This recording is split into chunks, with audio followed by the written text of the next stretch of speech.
Welcome back. I'm delighted to say we're joined by Chuck DeVore, a lieutenant colonel, United States Army Reserves, retired, who went on to a number of other very interesting and important roles, namely as a state assemblyman in California for 6 years, and now as the vice president for policy at a very important organization in in Austin, Texas, the Texas Public Policy Foundation. We're delighted to catch up with him. He has been doing a terrific job on multiple media platforms, providing color commentary and analysis on Ukraine. And that's topic A with us today. Chuck DeVore, welcome to Securing America. It's great to have you with us, sir. Great to be with you again. Let me ask you to sort of level set with us on where you think things stand at the moment. Chuck, this is a dynamic situation, and as we talk, it may be a little different than it is when this program airs, but give us your sense of the lay of the land in Ukraine. Well, I believe that the Russians failed in their campaign objectives in the very first 24 hours, and I said so as much in the pages of the Federalist and on Twitter.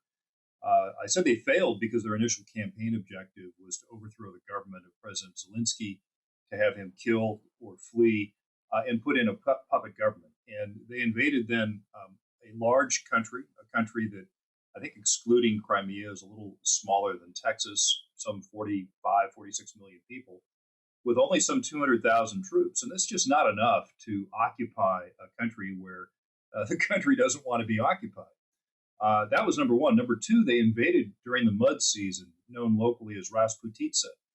There was never a hard freeze in Ukraine this year, and as a result, the cross-country mobility was very difficult for the invading Russian forces. They were basically road bound, and that became problematic because the Ukrainians had received enough training and had kind of known what was coming that they did not engage the lead elements of the Russian vanguard. And what they did instead was wait for those resupply columns to avail themselves. And they were very vulnerable.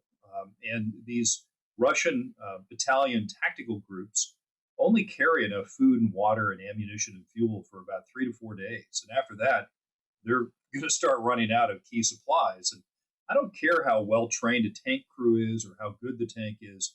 If it doesn't have fuel or ammo, or if the tank crew doesn't have food or water, it's not going to fight very well. And so that's what we're seeing now, some 4 weeks into this misadventure by the Russian forces. And the other thing I've been looking out for, and I think we're beginning to see it now, is because Ukraine seems fairly united against this Russian invasion. President Zelensky has been able to call upon a significant portion of the some 7 million people in the country that are fit for military service. In fact, you see these amazing videos of Ukrainian men kind of coming back from where they've been working in Western Europe to send remittances back home, and they're coming back home to fight. And that's certainly not any sort of an indication of a government that's about ready to fall or that has low morale. If that were the case, you'd see men heading the other direction, not running to the The fight, but question running that away from the fight. occurs when you depict things that way is, does Vladimir Putin, who has a doctrine that treats nuclear weapons as just another weapon to be employed, and most especially to be employed when you wish to, as he puts it, escalate to de escalate, that is to say, to win, that he may wind up using tactical nuclear weapons, maybe just a demonstration shot to try to break the spirit of the Ukrainians or decisively destroy what's left of the country, and accomplish that objective of reducing it to a subject state at best, and at worst, essentially eliminating Ukrainian sovereignty.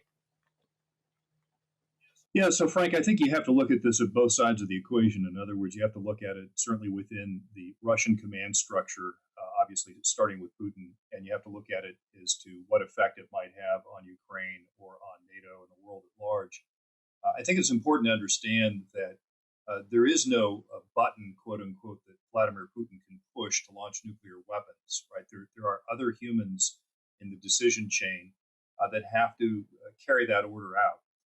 And so then the question becomes what sort of weapon might be used Might we see, for example, in addition, the use of non-persistent chemical agents like sarin or blood agent?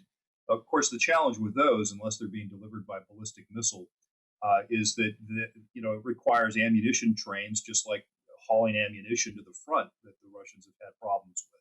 So back to the nuclear equation, yeah, they might try that. But if they did, what effect might that have on the Ukrainian will to resist?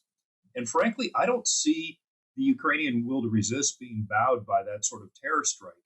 Uh, if, for example, you were to hit a place like Kharkiv, where you have a lot of concrete reinforced buildings and people are already sheltering in basements, what sort of casualties might be seen? 5,000, 10,000. Depends, of course, on how large the weapon is. Was it a ground burst, an air burst? What's the intent? I think, though, that the reaction from NATO and from the United States and certainly from the Ukrainians themselves is not going to have the desired effect that Putin's looking for. And what I'm most concerned about at this stage of the conflict is that Putin seems to want to widen the conflict by bringing in Belarus. And this is a very reluctant partner. And the problem with doing that is Belarus is already a very unstable country where a lot of the leadership doesn't appear to want to be in this fight. So if that were to happen, Putin might end up with one of his best allies out of the picture. Chuck, I think you've described the problem that we're facing, the problem that Vladimir Putin is facing very well. And I guess the question is, we'll just have to wait and see which of these outcomes eventuates. Is he going to up the ante? Is he going to skulk away? Is he going to bring in Belarus? Is he going to bring in more troops? All of this is to be determined. And unfortunately, none of it is going to be good for the people of Ukraine, who I think you agree with me, are part of the free world. And we do have an interest in whether or not they are going to survive this punishment and be able to rebuild their country, which I very much pray will be the case. Chuck, we're going to take a brief pause. When we come back, I want to turn to another issue that's weighing on a lot of people's minds, I think, and that is the degree to which our commander in chief and his administration have been compromised by our mortal enemies, the Chinese Communist Party. That and more straight ahead.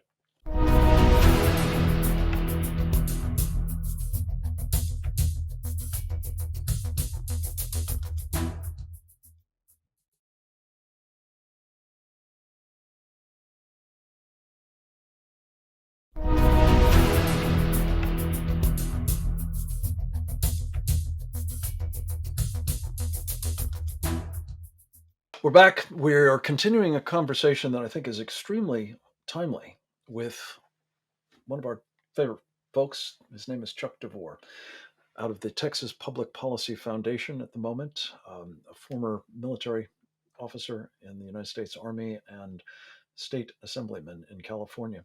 Chuck, one of the things as a military man, most especially, I know you have a very highly attuned sense of are threats to the national security, including in the intelligence domain. Counterintelligence being, it seems, more and more a lost art. I wanted to get your thoughts about a problem that is becoming, I think, increasingly evident, and that is that Joe Biden, the President of the United States, the Commander in Chief of our armed forces, has been deeply compromised by the Chinese Communist Party. Hunter Biden's laptop provides a wealth of evidence, and more of it seems to be coming out by the day.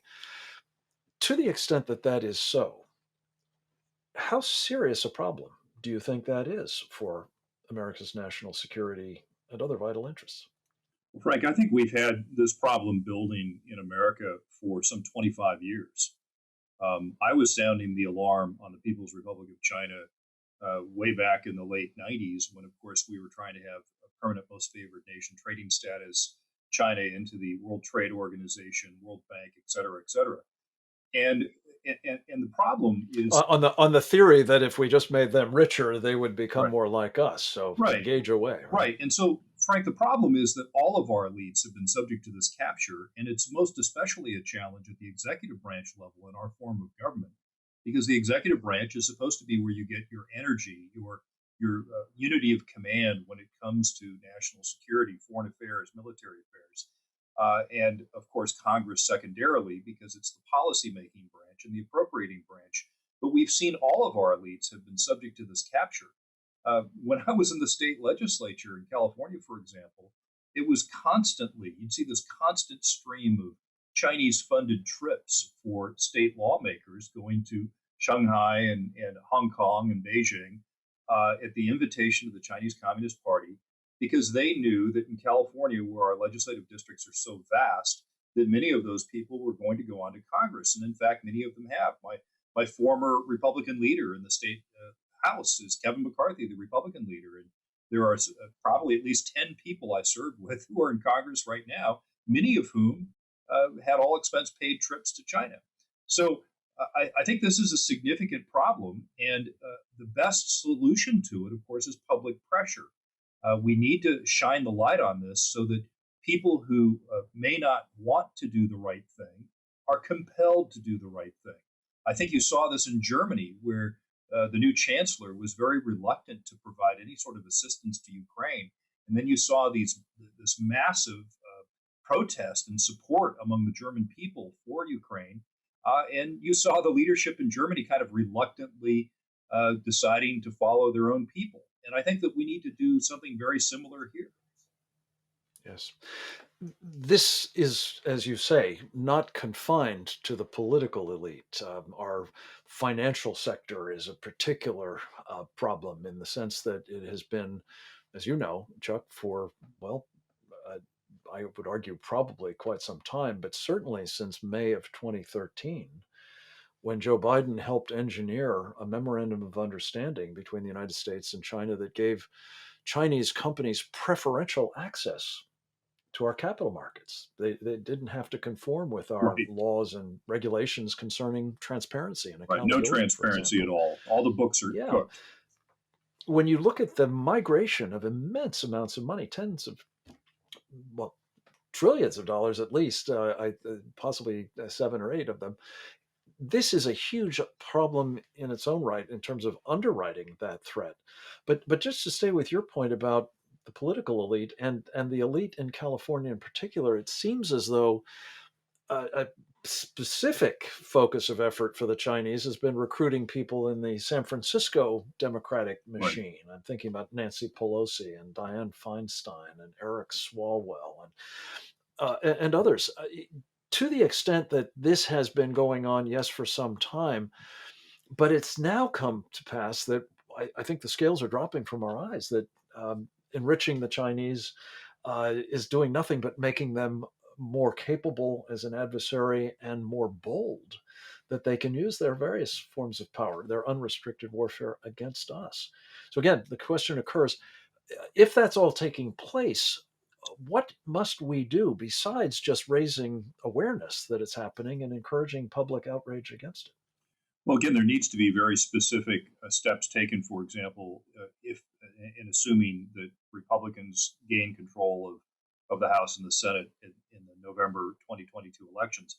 Let me give you one just very recent example that's very troubling. The Securities and Exchange Commission is now going to require publicly traded companies to consider climate change as one of the factors that they have to report on. Now, as you properly pointed out before, will this apply to Chinese corporations? And if so, what degree of certainty do you have that it's nothing but a check the box drill?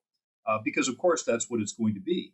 And then you have Check the BlackRock. box for them, Yes, much exactly, more exactly. burdensome on us. Then you have the largest financial management firm in the world, BlackRock, that is advocating for this and is just had, as I recall, a $1 billion private placement in China just in the last week.